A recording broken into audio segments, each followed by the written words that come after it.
Yes, dear students, today I am going to deliver the lecture regarding this immune system. How the immune system responds to the bacterial infections. If and when there is any infection within the body, how does the body respond against that infection? What is the response of the body towards that infection? जो आज का topic है वो मैंने इस तरह से choose किया है कि जब भी कोई पैथोजन, कोई बैक्टीरिया या कोई भी फॉरेन सब्सटेंस जब बॉडी में एंटर होता है तो बॉडी का क्या रेस्पॉन्स रहता है regarding that pathogen. So suppose that कि हमारी बॉडी में कोई इन्फेक्शन चला गया है. For example A bacteria had, this is for example, अगर यहां पे this is an, for example it had taken an entry, this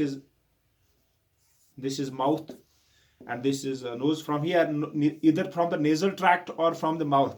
For example, the bacteria had gone inside. Now what is the response of the body against this bacteria if and when it had invaded the any part of the human body?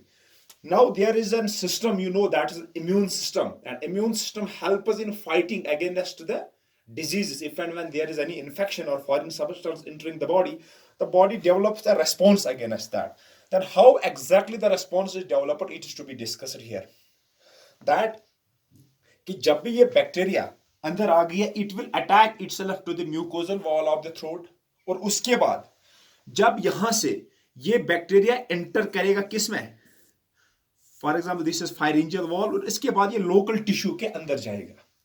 Now this bacteria starts entering into the tissue, local tissue, और इसके बाद ये वहां पे multiply, and then it will start what? It will start producing toxic substance which will lead to the damaging of the tissue. और जब damaged tissue हो जाएगा इस बैक्टीरिया की वजह से, this tissue will get damaged because of the toxins produced by the bacteria और any foreign substance, virus हो, बैक्टीरिया, कोई भी.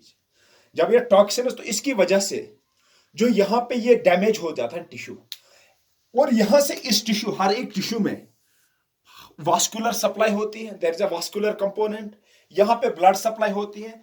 एंड व्हेन दिस टिश्यू, जब यहां पे क्या होता है कि कोई भी इन्फ्लामेटरी, एक्यूट इन्फ्लामेटरी रेस्पॉन्स जब जनरेट होता है, या कोई acute infection, short term infection, short term injury develop होती है, देयर इज वासोडाइलेशन. अगर ये ब्लड वेसल है तो यहां पे ये डायलेट हो जाती है. जो माइक्रो सर्कुलेशन होती है, जो कैपिलरीज में ये डिवाइड होता है, तो कैपिलरीज में क्या होता है, यहां पे ये जो इनकी कैपिलरीज होती है ये थोड़ा वाइडन हो जाती है. There is vasodilation, this is the first response. और जब यहां पे फॉर एग्जांपल वासोडाइलेशन हुई, this is the bacteria that had entered, now this is the capillary, और इसमें जो blood flow है वो ज्यादा, that is why the area will swell, the area will having the redness because there would be more blood flow towards it. And then the cells lining the blood vessels are called endothelial cells, they are called. And these endothelial cells, they develop certain chemical substances, they express certain chemical substance which attracts, वो एक chemical substance जो यहां पे WBC, जो fighting sales होती है, इनको attract करती है टुवर्ड्स इटसेल्फ. अब now the WBCs, whatever cells they are, it would be discussed later on, they will start sticking towards the endothelial. इसी एरिया के लाइन के आसपास जो एंडोथेलियल एक्सप्रेस कर रहे हैं मॉलिक्यूल्स ऑन देयर सरफेस, इनकी वजह से ये स्टिक की मॉलिक्यूल्स होते हैं, ये एडहेसिव मॉलिक्यूल्स होते हैं, जिसकी वजह से यहाँ पे से जो ब्लड सप्लाई में से जो WBCs आ रहे हैं ये स्टिक हो रही है. कहां से? इसी एरिया में जहां पे ये इन्फेक्शन हुई है, जहां से ये डैमेज टिश्यू को हुआ है. और इसके बाद what happens later on, the first cell that will come to the site of this infection is neutrophil. Why neutrophil? Why not first other cells? Reason being that neutrophils are the most abundant. सबसे ज्यादा neutrophils होते हैं, इसलिए first cell जो recruit हो जाएगी infection site पे वो न्यूट्रोफिल होगी.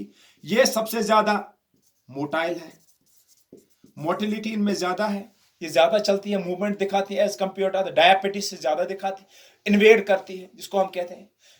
ठीक है, ये come out, they will come out of the circulation, या स्टिक हो जाएंगे, या they will then come out of the circulation in the tissue where the damage have been done.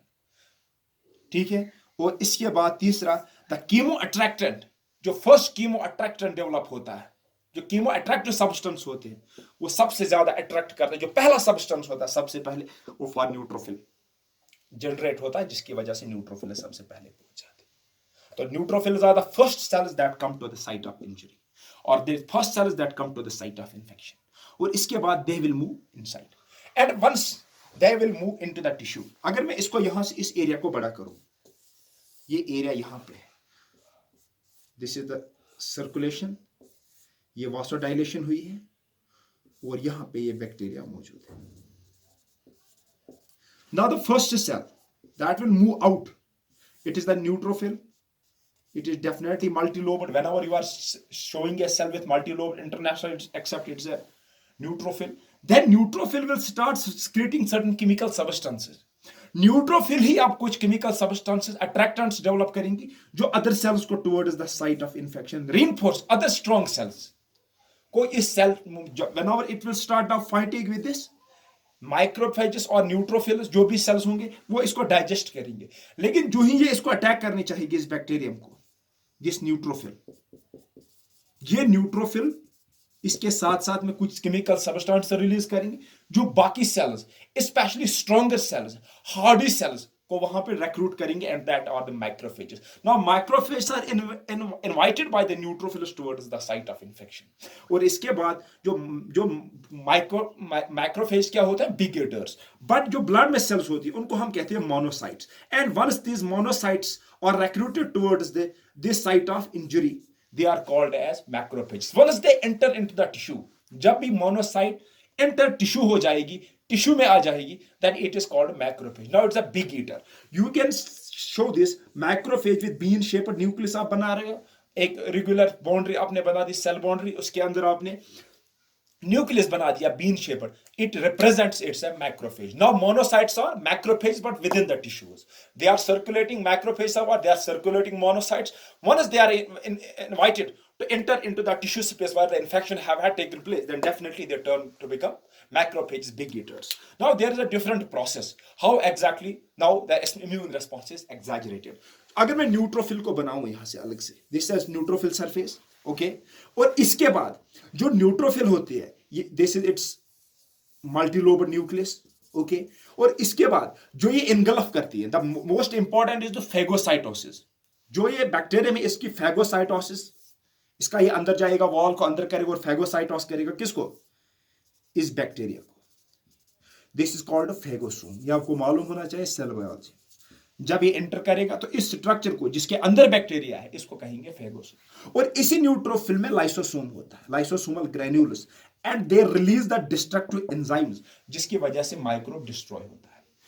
जब माइक्रोब इसने डिस्ट्रॉय किए, पंचर किए इसके वॉल को, इसके जो सारा कंटेंट होगा वो बाहर आ जाएगा। लेकिन इस बैक्टीरिया, फॉर एग्जांपल, इस जो भी बैक्टीरिया होगा या कोई भी चीज जो अंदर जाएगा, they express certain substances, molecules on their surface, और उन मॉलिक्यूल्स को कहा जाता है एंटीजेंस। एक बैक्टीरिया के पास बहुत सारे एंटीजन, डाइवर्सिटी ऑफ एंटीजेंस, तो तभी हम कहते हैं कि एक बैक्टीरिया के खिलाफ बहुत सारे एंटीबॉडी जनरेट हो सकते, depending upon the number of the antigens it is having.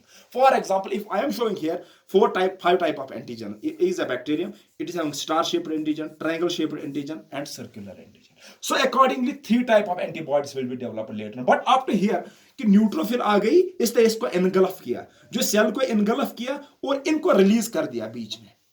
जो एंटीजेंस को एक साथ कुछ नहीं कर दिया, स्टार शेप्ड, ट्रायंगल और स्फेरिकल, ये एंटीजेंस वहीं पे रह गए और इसको सारे को डिस्ट्रॉय कर, और ये एंटीजेंस फिर बाहर निकलते हैं, वो नियरेस्ट लिम्फ सर्कुलेशन में चले जाते हैं, क्योंकि लिम्फ सर्कुलेशन वहां पे होगी, और ये यहाँ पे लिम्फोसाइट्स होते हैं, and they move to nearest lymph node. And this way the neutrophil is the first cell that come to the site of injury and or infection, and it destroys the bacteria, releasing its antigen into the lymph fluid.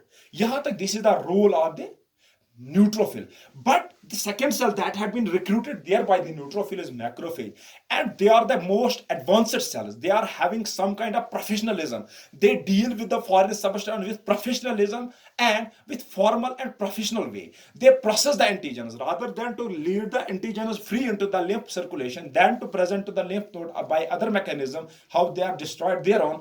But one thing is quite sure, that this macrophage, it not only engulfs it, they are engulfing, but it later, the later cell, that is macrophage, it processes the antigen and present it towards the lymph node, the nearest T cell and B cell. How that is presented? Because they will express certain molecules on their surface, it is having MHC compatibility. How that is generated, it will be taken later on. But up to now I discussed how neutrophil, exactly how it engulfs the bacteria and it lessens the viral load or bacterial load. It comes to the site of infection at the first cell to evade, or that comes to the tissue and help us in the protein, defends the body. And later on how macrophage, this is something more bit advanced concept, how macrophage then later on deal with this pathogen if and when it is there. It is in more professional and formal way that would be dealt in second lecture. Thank you so much for listening.